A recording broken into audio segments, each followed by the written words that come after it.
The Judgment.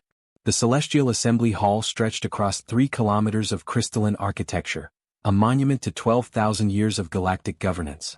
Today, its luminescent walls bore witness to what many considered an overdue formality, the trial of humanity. Ambassador Cale Thornwick stood alone in the defendant's circle, a simple platform suspended above a sea of alien dignitaries. His worn diplomatic coat contrasted sharply with the elaborate robes and bioluminescent displays of the assembled representatives. Around him, holographic screens broadcast the proceedings to 700-member worlds. High Chancellor Vrexatal of the Zintian hegemony presided from the apex throne, his 4 eyes gleaming with something that resembled pity. The insectoid being's mandibles clicked as he spoke, his words translated by neural implants into every known language. Humanity of Earth, Vrexatal began, you stand accused of territorial expansion, military buildup, and aggressive colonization practices. The Council finds your species demonstrates the classic precursor patterns of every great catastrophe our civilization has endured.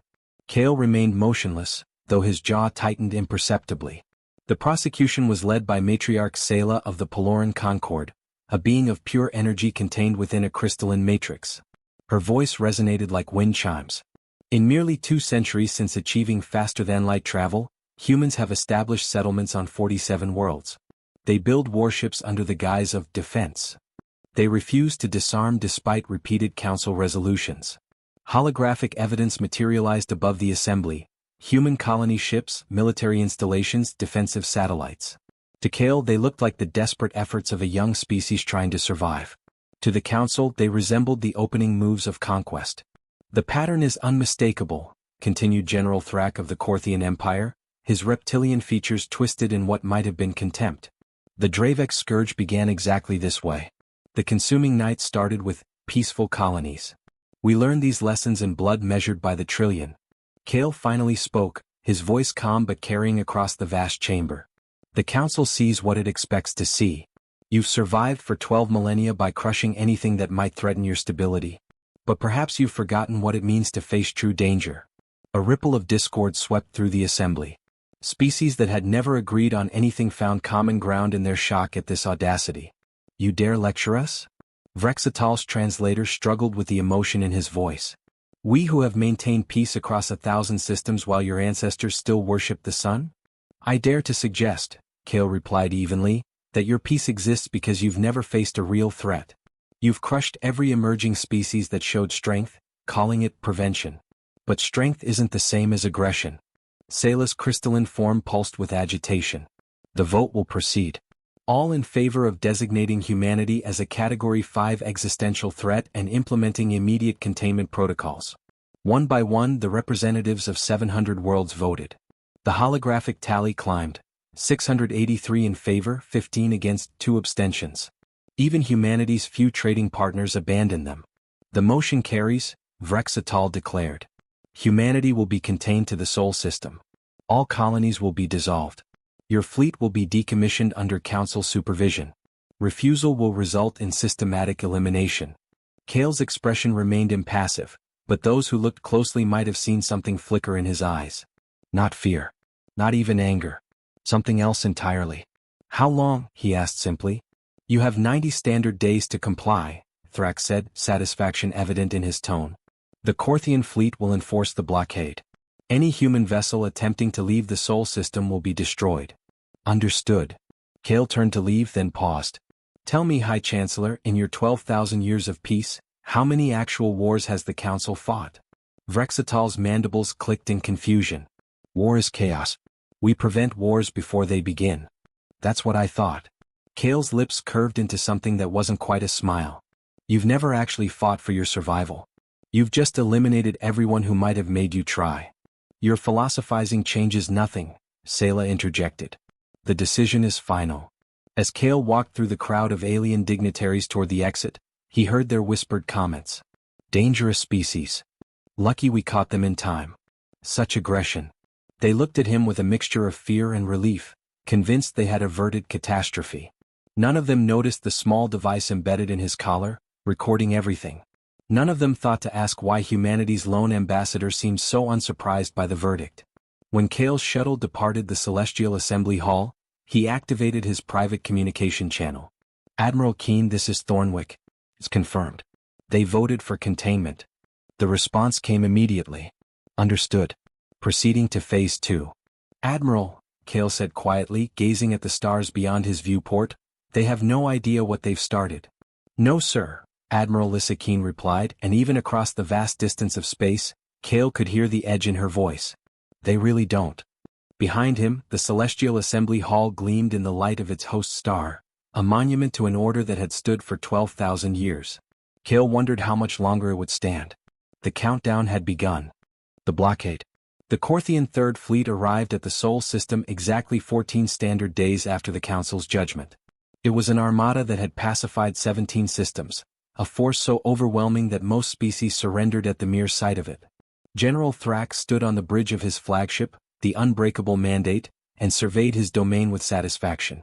300 warships arranged in a perfect spherical formation around humanity's home system. Each vessel was kilometers long, bristling with weapons that could crack planets. Status report, Thrax commanded, his clawed hand resting on the tactical display. His second-in-command, Commander Yix, consulted her screens. All blockade positions secured. Human vessels have retreated to inner system. No attempts to breach the perimeter. They appear to be complying. Of course they are. Thrax's teeth gleamed. They understand the futility. Have they begun decommissioning their colonies?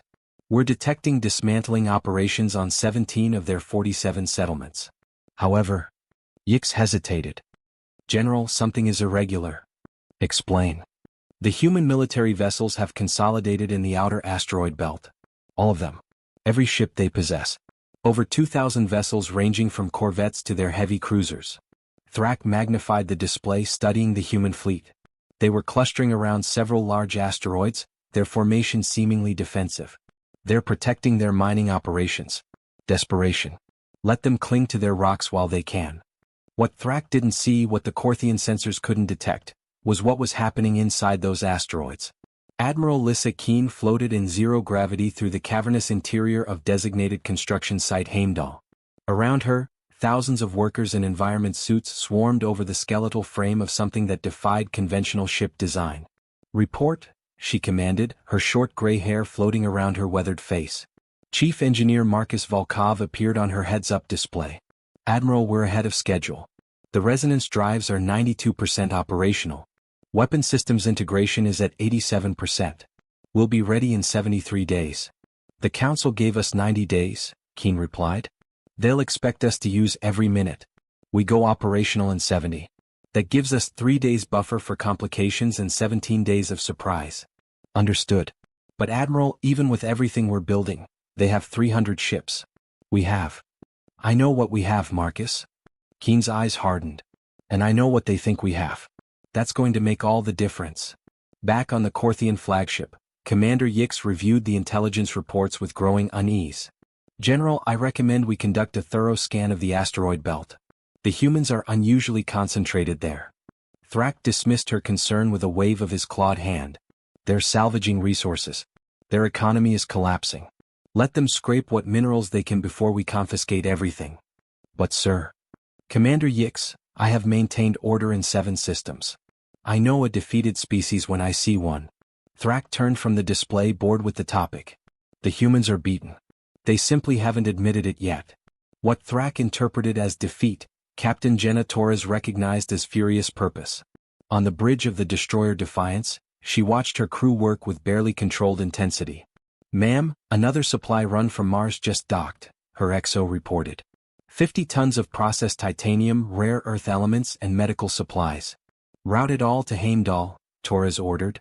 How are the civilian evacuations proceeding? All non-essential personnel from the outer colonies are being relocated to Earth and Mars. Some are not happy about abandoning the settlements they built. Torres understood their pain. She'd been born on Europa Station, humanity's first off-world colony. The thought of dismantling it felt like amputating a piece of her soul. But orders were orders, and she trusted Admiral Keen had a plan. Captain, her sensor officer called out, we're being hailed by the Corthian blockade. They want a status update on colony decommissioning. Tell them. Torres paused, choosing her words carefully. Tell them we're proceeding according to schedule. 17 colonies dismantled, with more in progress. We're a law-abiding species. The sensor officer couldn't quite hide his smile as he transmitted the message. In the Celestial Assembly Hall, High Chancellor Vrexatal received regular updates on the Sol system situation. Everything appeared to be proceeding according to plan. The humans were dismantling their colonies. Their fleet remained in a defensive posture. No attempts to breach the blockade. I confess surprise, Matriarch Sela admitted during a private session. I expected more resistance. Humans have a reputation for stubbornness. They're a young species, Vrexatal replied. They lack the context to understand the forces arrayed against them. This outcome was inevitable. What neither of them knew was that of the 17 colonies being dismantled, only the external structures were being destroyed. Everything valuable, the people, the technology, the accumulated knowledge, was being evacuated to sites the Council didn't even know existed. And in the asteroid belt, hidden within ancient space rocks, humanity was building something the galaxy hadn't seen in 12,000 years. Weapons designed not to maintain peace but to shatter it. Ambassador Cale Thornwick watched from Earth as supply ships made their carefully orchestrated runs. Each vessel appeared to be carrying mining equipment or colonist evacuees. In reality, half of them carried military components and experimental technology to the hidden construction sites. "Do you think we can actually pull this off?" asked Dr. Sarah Chin, Director of Human Defense Initiative. She stood beside him in the observation deck of the Strategic Command Center buried beneath the Rocky Mountains. "The Council made a critical mistake," Cale replied. "They assumed that because we're young we're naive. They think strength only comes from time and numbers. And does it?" Cale turned from the window, his eyes reflecting the distant lights of orbital platforms. "They're about to find out that sometimes, strength comes from having everything to lose and nothing left to prove." General Thrak remained confident in his blockade, never suspecting that every day of apparent compliance was actually a day of preparation. The humans were playing a dangerous game and they were playing it perfectly. The clock continued to tick down. The deception. Day 43 of the blockade found Commander Yix increasingly suspicious. She stood before General Thrak's command chair, datapad in hand, her posture rigid with concern. "General, the pattern doesn't make sense," she insisted. 29 colonies now dismantled, but we're detecting increased energy signatures from the asteroid belt. It's subtle but it's there. Thrak barely glanced up from his strategic overview. Industrial waste heat. They're processing materials. Perfectly normal for a species facing economic collapse. "With respect, sir, I've reviewed our historical data on confined species.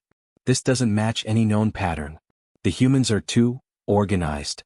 "Commander," Thrak's tone carried a warning, "are you suggesting that a species we've trapped in their home system, surrounded by 300 warships, is somehow a threat?" Yix hesitated. Put that way, her concerns did seem paranoid. "No, sir. I simply recommend a detailed scan of the asteroid belt. Deploy a scout squadron if it will ease your mind," Thrak conceded. "But do not interfere with their operations unless they attempt to breach the blockade." Yix saluted and departed, unaware that her request for reconnaissance had been predicted by human strategists and planned for accordingly. Inside asteroid Heimdall, Admiral Keen received the warning from their outer sensor network. "They're sending scouts. 6 vessels approaching from Vector 73 Mark II. Execute Protocol Potemkin," she ordered calmly. Throughout the asteroid belt, hundreds of seemingly normal mining operations suddenly became very interesting. Old automated miners began processing ice and ore with renewed vigor, creating heat signatures and electromagnetic noise that would read as desperate industrial activity. Fake shipyards appeared on the surface of carefully selected asteroids, their half-built hulks clearly visible to any scanner. What the Korthian scouts saw was exactly what they expected. A species in decline, stripping their asteroid belt for raw materials, building a handful of defensive platforms from whatever they could salvage. What they didn't see were the 3 massive construction sites hidden within hollowed-out asteroids, shielded by layers of ice and rock, where humanity's real response was taking shape. Commander Yix reviewed the scout data with a mixture of relief and lingering doubt. "As you predicted, General. Mining operations, some defensive construction. Nothing that poses a threat to the blockade." "Satisfactory," Thrak replied. "Have they met the decommissioning quotas for this period?" "They have, actually. 31 colonies now abandoned. They're ahead of schedule." This information pleased Thrak immensely. The humans were proving more reasonable than he'd anticipated. Perhaps they wouldn't require the object lesson in futility he'd been prepared to deliver. On Mars, Governor Elena Vasquez stood in what had once been the thriving colonial capital of New Beijing. Now it was a ghost town, its inhabitants evacuated to Earth or to the hidden bases. The deception required sacrifices, and this was one of the hardest. "It feels wrong," said her aide, Lieutenant Park. "We built this place for 3 generations. Now we're just leaving it." "We're not leaving it," Vasquez corrected, her accent still carrying traces of her Mexican heritage. "We're making them think we're leaving it. There's a difference." Park looked confused until Vasquez pointed to a seemingly abandoned warehouse. Inside, carefully concealed, a skeleton crew maintained all essential systems on minimal power. The colony wasn't abandoned, it was hibernating. "We're going to come back?" Park asked, hope coloring his voice. "If Admiral Keen's plan works, we're going to do more than come back. We're going to make sure no one can ever force us to leave again." Ambassador Cale Thornwick maintained his role perfectly, appearing defeated and cooperative during his forced communications with the Council. His latest report detailed humanity's compliance efforts, with appropriate dejection. "The outer colonies are being systematically abandoned as ordered," he informed High Chancellor Vrexatal during a scheduled check-in. "Our people are struggling with the transition. But we understand the Council's concerns." "Your cooperation is noted," Vrexatal replied, his tone almost gentle. "This is difficult, Ambassador, but necessary. In time, perhaps in a few centuries, the Council may reconsider humanity's status. If you prove yourselves peaceful." "A few centuries," Cale repeated flatly. "Of course." After the communication ended, Cale allowed himself a tight smile. The Council genuinely believed they'd broken humanity's spirit. They'd seen the colony dismantling, the fleet withdrawal, the apparent economic collapse. They saw exactly what they expected to see. They didn't see the massive food stockpiles being secretly accumulated, the industrial base being hidden rather than destroyed, the population being consolidated into defensible positions, the weapons being built from materials the Corthians thought were being used for survival mining. In the asteroid belt, the 3 construction sites approached completion. Heimdall housed the largest vessel humanity had ever built, a ship so radical in design that it had no classification in any existing naval doctrine. Asgard and Valhalla contained smaller but equally revolutionary craft, along with weapon systems based on theories the Council had never explored. Chief Engineer Marcus Volkov floated through Heimdall's central corridor, inspecting the crystalline core of the resonance drive. The technology was entirely human innovation, based on physics the Council races had dismissed as impractical. "How long until the Council realizes what we're doing?" asked his assistant, Dr. Keiko Tanaka. "They won't," Volkov replied confidently. "Because they're not looking for innovation. They're looking for compliance or rebellion. Those are the only 2 options in their experience. We're giving them compliance while preparing something they've never imagined." Admiral Keen reviewed the master timeline. 67 days since the blockade began. 23 days until their deadline. And in just 7 days Heimdall would be operational. "We're in the endgame now," she told her senior staff during a secure briefing. "The Council thinks we're beaten. General Thrak thinks we're no threat. That gives us the most dangerous weapon in any conflict: surprise." "Admiral," Captain Torres asked, "what happens when they realize we've been lying to them?" Keen's expression hardened. "By the time they realize it, Commander, they'll have much bigger problems than our honesty." On the Corthian flagship, General Thrak celebrated the 45th day of the blockade with his senior officers. "To a peaceful resolution," he toasted. "The humans have proven more reasonable than expected." Commander Yix joined the toast, but her doubts remained. Something about the human behavior still felt wrong, like a piece of a puzzle that didn't quite fit. But without evidence, she couldn't justify her concerns. She didn't know that every communication with the Council was being carefully crafted by a team of human psychologists and tactical deception specialists.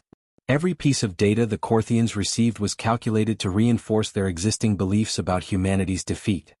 The greatest trick humanity had pulled wasn't hiding their construction projects. It was making the Council so confident in their victory that they stopped looking for signs of defeat. The countdown: see the revelation. Day 70 arrived with deceptive calm.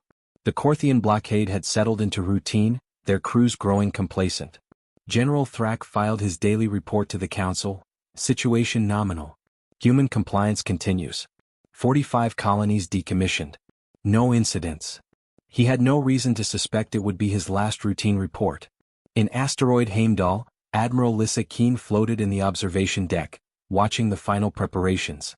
Before her stretched the vessel that would either save humanity or doom it, the Prometheus, a ship that defied every convention of galactic naval architecture. All systems green, Chief Engineer Volkov reported. Resonance drives at full capacity. Weapon systems charged. Crew complement at battle stations. How does she handle? Keen asked. Volkov grinned. Like nothing that's ever flown. The computer simulations don't do her justice, Admiral. She's alive. The Prometheus was massive. 5 kilometers of humanity's desperation and ingenuity merged into a single vessel. But size wasn't what made her remarkable. Her hull consisted of interlocking plates that could reconfigure mid-battle. Her power core used quantum resonance principles the Council had never mastered. Her weapons systems operated on theories considered impossible by galactic standards. Admiral, Captain Torres called from the tactical station.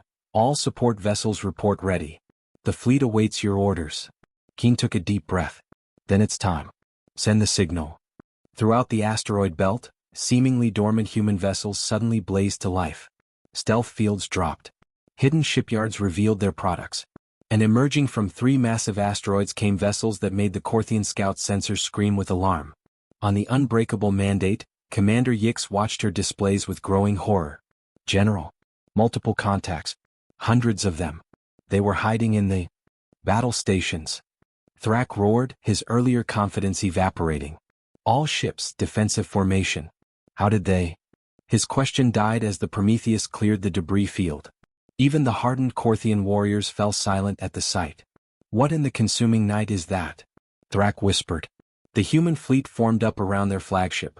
Over 2,000 vessels arrayed in a formation the Corthians had never encountered. Not defensive. Not aggressive. Something else entirely, fluid, adaptive, alive. Open a channel, Keen ordered. Let's show them what they've actually been blockading. Thrak's screens filled with the image of a human female in a military uniform, her gray hair and lined face speaking of decades of experience. But it was her eyes that struck him, cold, calculating, and completely devoid of fear. General Thrak, Admiral Keen began, I am Admiral Lissa Keen of the Human Defense Fleet. For 70 days, you've enforced an illegal blockade of our sovereign territory. You've threatened our people, demanded the surrender of our colonies, and assumed we would simply comply. You violated Council law. Thrak snarled, recovering his composure. You were ordered to dismantle. We did dismantle, Keen interrupted. We dismantled exactly what you needed to see dismantled. We showed you exactly what you expected to see. And while you were counting abandoned colonies and watching mining operations, we were preparing for this moment. Thrak's tactical display showed the true scale of what humanity had built. Not just ships but completely new weapon systems. Energy signatures his sensors couldn't properly classify. Technology that shouldn't exist. You deceived the Council, Thrak said, his voice tight. We deceived an occupying force, Keen corrected. There's a difference. You came here to crush us before we became a threat. You never asked yourselves a critical question. What if we were already dangerous and you just couldn't see it? You have 2,000 ships, Thrak replied, forcing confidence into his voice. I have 300 vessels of the Corthian Third Fleet, each of which has subdued entire systems. You cannot. General, Commander Yix interrupted, her voice shaking, their flagship, it's not reading right. The power signature is off the scale. It's generating more energy than our entire fleet combined. Keen smiled, and it was not a pleasant expression. The Council has maintained peace for 12,000 years by preventing war. You've never actually fought an enemy who refused to surrender.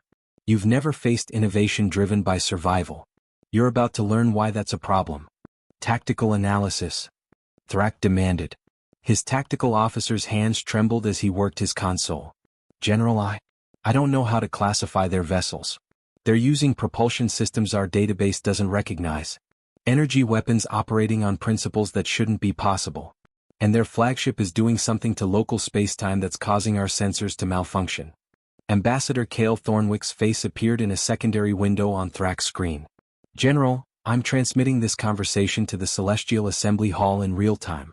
High Chancellor, Matriarch Sela, members of the Council, you're about to see what happens when you corner a species that refuses to die quietly.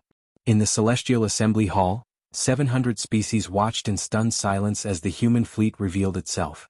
The shocked whispers grew to a roar. This is an act of war. Matriarch Sela's crystalline form pulsed with agitation. They must be destroyed immediately. Wait, High Chancellor Vrexatal commanded, his 4 eyes fixed on the displays. Let's hear what they want. Admiral Keen, state your intentions. Continued. Keen's image now broadcast across the galaxy. Our intentions are simple. We're leaving the Sol system. We're returning to our colonies. We're continuing our expansion into space. And we're going to do it whether you approve or not. The Council will never, Vrexatal began. The Council, Keen interrupted, her voice cutting across parsecs of space, is no longer relevant to humanity. You judged us. You condemned us. You tried to cage us. And now you're going to learn what happens when humans fight back. You'll be exterminated. Thrak shouted. The entire Council Armada will descend on your pathetic system. We'll be ready, Keen finished.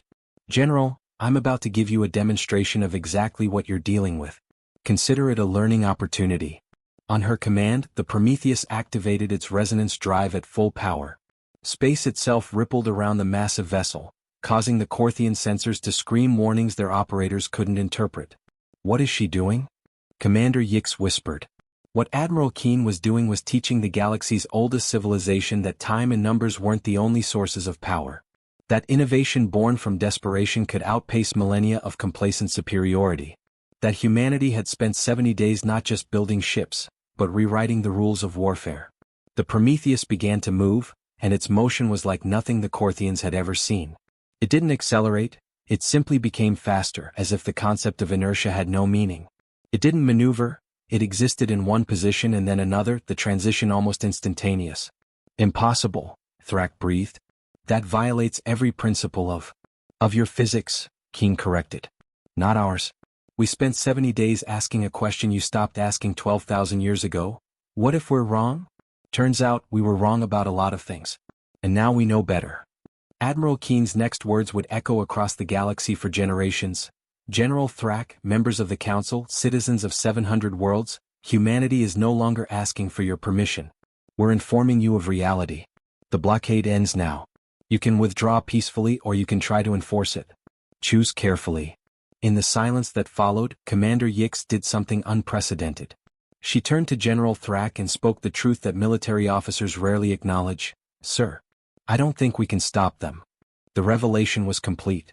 The galaxy's understanding of power, of threat, of humanity itself, had been shattered in a single moment. And the real battle hadn't even begun. The battle. General Thrak's pride made the decision that wisdom would have counseled against. All vessels attack Formation Delta 7. Target their flagship.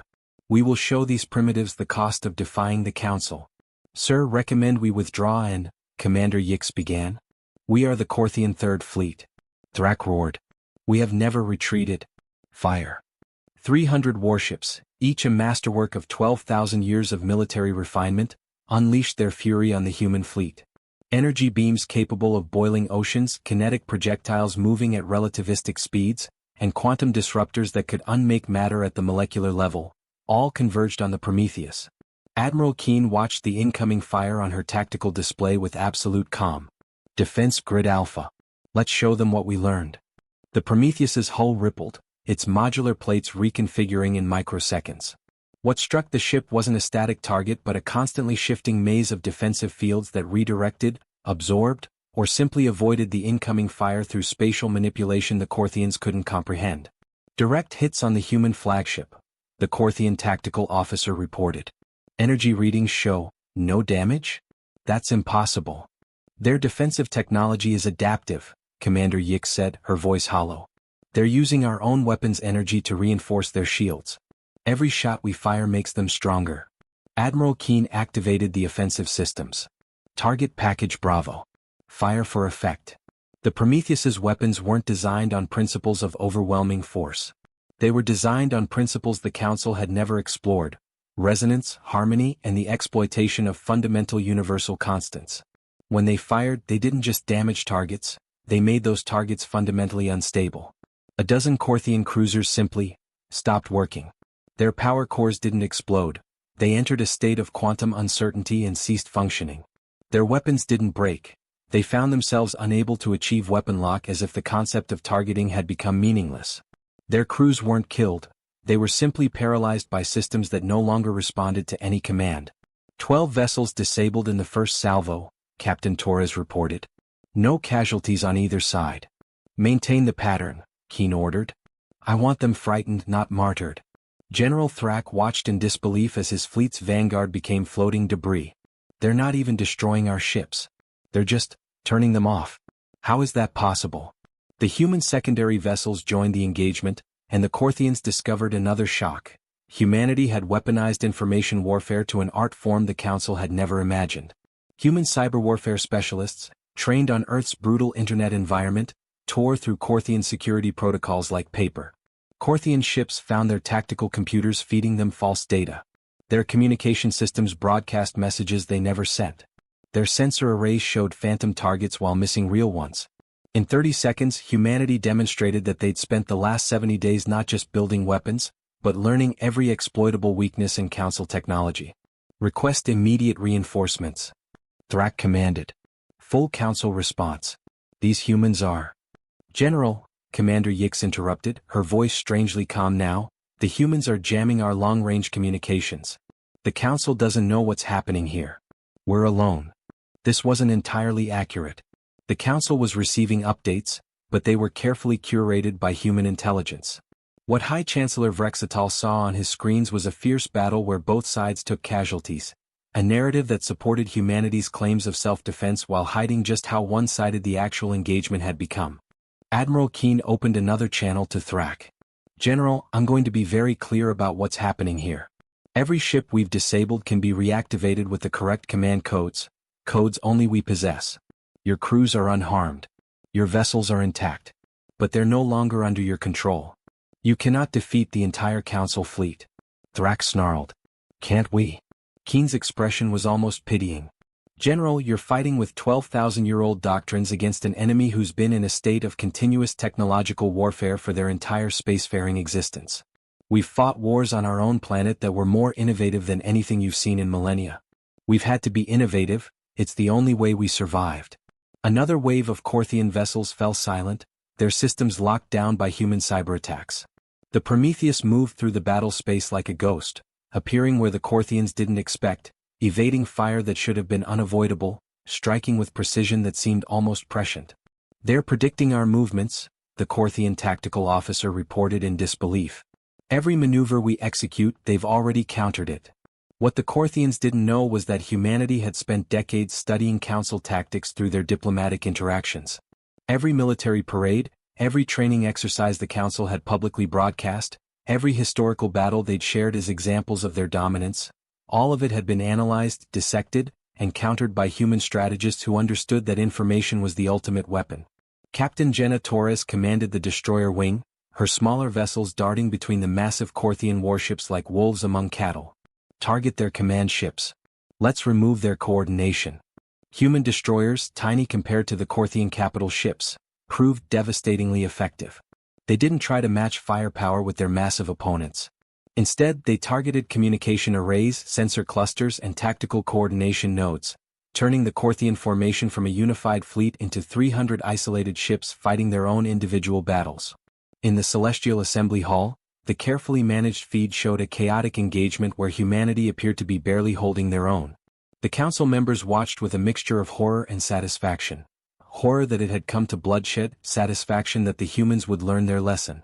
None of them realized they were watching theater. General Thrak is requesting negotiation, Ambassador Kale informed the Council, his expression appropriately grim. The battle is taking a heavy toll on both sides. Then let him negotiate surrender terms, Matriarch Sela replied. The humans must understand the consequences of their defiance. What was actually happening in the Sol system was far different from what the Council believed. Of Thrak's 300 ships, 217 were now disabled, their crews alive but completely powerless. The human fleet had suffered exactly 0 casualties. General, Commander Yik said quietly, we need to surrender. This isn't a battle. It's a demonstration. Thrak's claws dug into his command chair. Everything he knew about warfare, about power, about the natural order of the galaxy was being systematically dismantled before his eyes. The humans weren't just winning, they were proving that the Council's entire understanding of conflict was obsolete. Admiral Keen watched the Corthian formation collapse and felt no triumph, only grim satisfaction. This wasn't about victory. It was about sending a message that would echo across 700 worlds. Humanity would not be caged. General Thrak, she transmitted, this can end one of two ways. You can withdraw what's left of your fleet and report to the Council that humanity is more than you anticipated. Or we can continue this demonstration until all 300 of your ships are drifting hulks and you're forced to explain to your superiors how you lost an entire fleet without killing a single human. The choice really was no choice at all. The aftermath. The Celestial Assembly Hall had never witnessed such chaos in its 12,000-year history. Representatives from 700 worlds shouted over each other, their translators struggling to keep pace with the cacophony of alien languages expressing variations of the same emotion, shock. High Chancellor Vrexatal's mandibles clicked rapidly, a sign of extreme agitation. The carefully edited battle feed had finally given way to the truth. General Thrak's valiant defense was actually a complete rout, and humanity had somehow defeated the Korthian Third Fleet without firing a single fatal shot. Order! Vrexatal commanded, his amplified voice cutting through the noise. We will address this with reason, not panic. Reason? Matriarch Sayla's crystalline form pulsed with agitation. The humans have defeated a council fleet. They possess technology we don't understand. They've been lying to us for 70 days. What reason applies here? Ambassador Cale Thornwick stood in the defendant's circle once more, but the dynamics had fundamentally shifted. He was no longer a representative of a species awaiting judgment. He was a diplomat from a power that had just rewritten the rules. The council wishes to discuss terms, Vrexatal stated, each word clearly painful for him to speak. Does it? Cale's tone was mild, almost conversational. Forgive me, High Chancellor, but 70 days ago, this council didn't want to discuss anything. You passed judgment, issued demands, and sent a fleet to enforce compliance. Now that your fleet is disabled, you wish to discuss terms. You have proven your military capability, Vrexatal acknowledged. But surely you understand that the full might of 700 worlds cannot be defeated by 2,000 ships and some innovative technology? Cale smiled. You're right, of course. If you mobilized every vessel in council space, you could eventually overwhelm us through sheer numbers. Shall we discuss what that would cost you? The assembly fell silent, waiting. The Korthian Third Fleet was your enforcement arm, Cale continued. General Thrak's forces have maintained order in 7 systems for decades. All those ships are now floating in our home system, completely disabled but salvageable, if you have the command codes. Which we do. You're holding our fleet hostage, General Vokhtar of the Meridian Alliance growled. We're holding your fleet as insurance, Cale corrected. Here are humanity's terms. You will officially recognize the Sol system and all human colonial holdings as sovereign territory. You will remove the blockade. You will cease all military action against human interests. And you will enter into formal diplomatic relations with Earth as an equal member of the galactic community. Equal? The word burst from dozens of species simultaneously. The concept was apparently offensive. Equal, Cale repeated firmly. Not subordinate. Not probationary. Equal. In exchange, we will return your ships and their crews unharmed, share our defensive technology to help protect against actual threats, and continue peaceful trade relations. And if we refuse? Matriarch Sayla demanded. Cale's expression hardened. Then we keep your ships and their crews as permanent guests. We continue our expansion without council approval. And every emerging species you try to suppress in the future will know that humanity stood against you and won. How many other young civilizations do you think will start wondering if they need to follow your rules? This threat struck deeper than any weapon. The Council's power rested on unanimous acceptance of its authority. If humanity proved that defiance was possible, the entire structure could unravel. Admiral Lissa Keen stood on the bridge of the Prometheus, watching the diplomatic feed with satisfaction. The battle had been won in the Sol system, but the real war was being fought in that assembly hall. Cale was turning humanity's military victory into political leverage. Admiral, Captain Torres reported, we're detecting multiple Council fleet movements. Looks like they're mobilizing in response to our actions. Expected, Keen replied calmly. They need to show strength. But they won't attack. Not yet. They're still calculating the costs. What the Council was calculating was sobering. Human technology wasn't just advanced, it was revolutionary. The quantum resonance drives, the adaptive defensive systems, the information warfare capabilities, all of it represented a fundamental leap forward. If humanity could achieve this in 2 centuries, what might other suppressed species achieve if given the chance? In a private session, the Council's military commanders delivered their assessment to the senior leadership. "We can defeat them," General Vokhtar stated, "but the cost would be catastrophic. They've demonstrated the ability to disable our ships without destroying them. In a full-scale war, they could potentially neutralize hundreds of vessels before we overwhelm them with numbers." "And their defensive technology?" Vrexatal asked. "We have no counter for it. Our weapons are effective, but their adaptive systems can learn and respond to any attack we've demonstrated. We would need to develop entirely new weapon systems, a process that could take decades." Matriarch Sayla's crystalline form flickered. "We cannot simply accept their demands. It would undermine 12,000 years of Council authority. And we cannot defeat them without devastating losses," Vokhtar countered. "This is a war we can win, but at a price that might destroy the very peace we're trying to preserve." Back on Earth, the population that had lived in fear for 70 days erupted in celebration. News of the fleet's victory spread through human settlements like wildfire. They had faced annihilation and emerged victorious. Governor Elena Vasquez stood in the rebuilt plaza of New Beijing on Mars, addressing the colonists who had been prepared to abandon everything.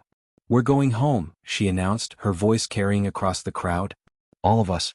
To every colony we evacuated, every settlement we pretended to abandon. We're going back. And this time no one can force us to leave." The cheers echoed across the red planet. But not everyone celebrated. Dr. Sarah Chin, director of the Human Defense Initiative, stood with Ambassador Kale via secure holographic link and voiced the concern that weighed on both their minds. "We've won the battle," Chin said, "but have we considered what comes next? The Council has stood for 12,000 years. We've just threatened the foundation of that order." "I know," Kale replied quietly. "We've crossed a line. The galaxy will never see us the same way again." "Are we the heroes in this story?" Chin wondered aloud. "Or have we just become what they feared we would be?" Kale considered this. "Maybe we're neither. Maybe we're just a species that refused to die quietly. History will judge whether that makes us heroes or villains." In the Celestial Assembly Hall, the vote was called. The Council could accept humanity's terms, or they could prepare for a war that would cost millions of lives and potentially destabilize the entire galactic order.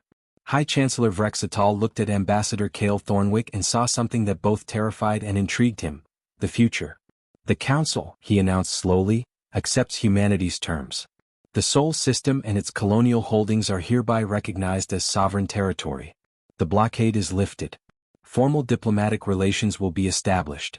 The assembly erupted in protest, but Vrexatal's word was final. The decision was made. Kale allowed himself a small nod of respect. "The disabled vessels will be returned to Council control within 30 days. We will provide technical assistance to restore their systems. And High Chancellor, thank you for choosing wisdom over pride." "Do not mistake pragmatism for weakness, Ambassador," Vrexatal replied. "And do not assume this means the Council trusts humanity. You have proven yourselves dangerous. That makes you either valuable allies or necessary enemies. Which you become is up to you." "Understood," Kale said. "We'll do our best to be the former." As the communication ended, Kale sagged slightly, the weight of 70 days of stress finally catching up to him. They had won. Humanity had stood against the greatest power in the known galaxy and forced them to blink first. But as he looked at the stars visible through the observation port, he wondered, what had they really won? Peace? Security? Or just a temporary reprieve before an even greater reckoning? Time would tell. The New Order. 6 months after the Battle of Sol System, the galaxy was still adjusting to its new reality. Admiral Lissa Keen sat in her office on Unity Station, the new human diplomatic and military headquarters positioned at the edge of the Sol System. Through her window, she could see the steady stream of ships, human vessels heading out to reclaimed colonies, council ships coming for trade negotiations, and the occasional independent explorer curious about the species that had changed everything. "You requested my presence, Admiral?" Captain Jenna Torres stood in the doorway, now wearing the insignia of a Commodore. "Come in, Jenna. We need to discuss the Terran Vanguard Initiative." Torres took a seat, her expression curious. The Vanguard Initiative was humanity's next step, a fleet specifically designed not for war, but for exploration and first contact with species beyond Council space. "We changed the galaxy's power structure," Keen said, "but we need to make sure we changed it for the better. The Council kept order by suppressing emerging species. We proved that model doesn't work. Now we need to show what does work." "We become the Guardians?" Torres asked skeptically. "No. We become the example. Keen pulled up a star map showing unexplored regions. There are hundreds of developing civilizations out there. Young species like we were. The Council would have contacted them eventually and forced them into a subordinate role. I want us to find them first and offer them something different. Partnership without domination. On Earth, Ambassador Cale Thornwick met with a delegation from the Paloran Concord. Matriarch Sayla's crystalline form seemed dimmer than before, as if the strain of recent events had affected even her energy-based existence. Your people have been formally invited to join the Council as full members, Sayla informed him. An unprecedented honor for such a young species. We're considering the offer, Cale replied diplomatically. But we have concerns about the Council structure. 12,000 years of peace is admirable, but it was built on suppression of potential threats. We'd like to propose reforms. Reforms? Sayla's tone suggested the concept was almost alien. The system has worked for your 700-member species, Cale interrupted gently. But how many species never got the chance to join because you eliminated them preventively? How many civilizations were destroyed not for what they did, but for what you feared they might do? Sayla flickered uncertainly. The Dravek scourge killed trillions. The consuming night nearly destroyed the entire galactic arm. We learned to prevent such catastrophes. By becoming the catastrophe for anyone who showed strength, Cale said. That has to change. Not immediately, not recklessly, but it has to change. In the Celestial Assembly Hall, High Chancellor Vrexatal proposed something that would have been unthinkable a year earlier, the Threat Assessment Reform Act. Instead of automatically designating emerging species as threats based on their military development, the Council would evaluate them based on their actions, their culture, and their demonstrated intentions. It was a small change in the grand scheme of things. But it represented a fundamental shift in philosophy, from suppression to engagement. Not everyone was happy with the new order. General Thrak, disgraced after the Battle of Sol System, addressed a private gathering of military commanders from various Council species. The humans humiliated us. They proved our doctrines obsolete. And now the Council rewards them by adopting their soft approach to emerging threats. What would you have us do? Asked Commander Yix, who had remained loyal to Thrak despite his failure. Remember, Thrak said grimly. Remember that humanity won through deception and technological surprise. Advantages that will diminish as we study their methods and develop counters. The Council may have accepted them, but wars are long memories, Commander. This peace is temporary. His words found receptive audiences on several worlds.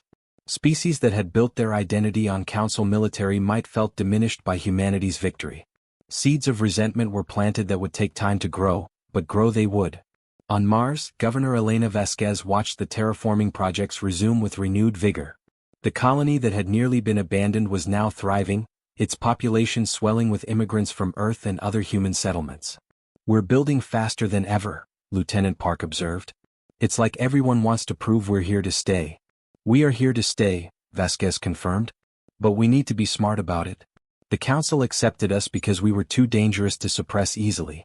We need to make sure they accept us because we're too valuable to antagonize. This pragmatic approach defined humanity's strategy. Every colony established included Council observers. Every military installation was documented and explained. Every research project with potential weapons applications was transparently reported. Humanity was powerful, but they were determined to be trusted too. Dr. Sarah Chin reviewed the latest intelligence reports with concern.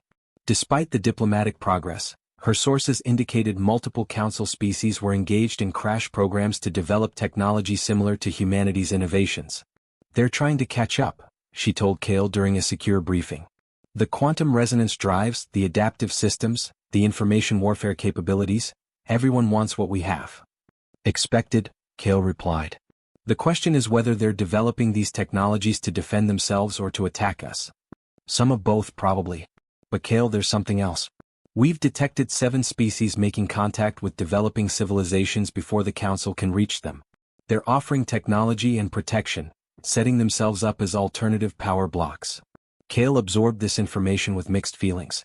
On one hand, it meant humanity's example was inspiring others to challenge Council hegemony. On the other hand, it meant the stable galactic order that had existed for 12,000 years was fragmenting. We wanted change, he said finally. We're getting it. Whether we can manage what comes next is the real question. Admiral Keen received a private communication from High Chancellor Vrexatal himself, An unprecedented honor. Admiral, the Xinthian leader began, I wish to discuss the future candidly, leader to leader. I'm listening, Chancellor. Your species forced change upon a civilization that had grown comfortable with stagnation. The Council resented you for this. But some of us recognize that you may have saved us from ourselves. Keen raised an eyebrow. That's quite an admission. 12,000 years of peace made us arrogant, Vrexatal continued. We believed our way was the only way. Your species proved otherwise. But Admiral, with change comes chaos. The galaxy is less stable now than it has been in millennia. Young species are emboldened. Old powers are threatened. What happens next could be renaissance or catastrophe. And you're asking humanity to help manage it? I'm asking humanity to remember that power without responsibility is tyranny. You broke the old order. Will you help build the new one? Or will you simply watch as others fight over the pieces?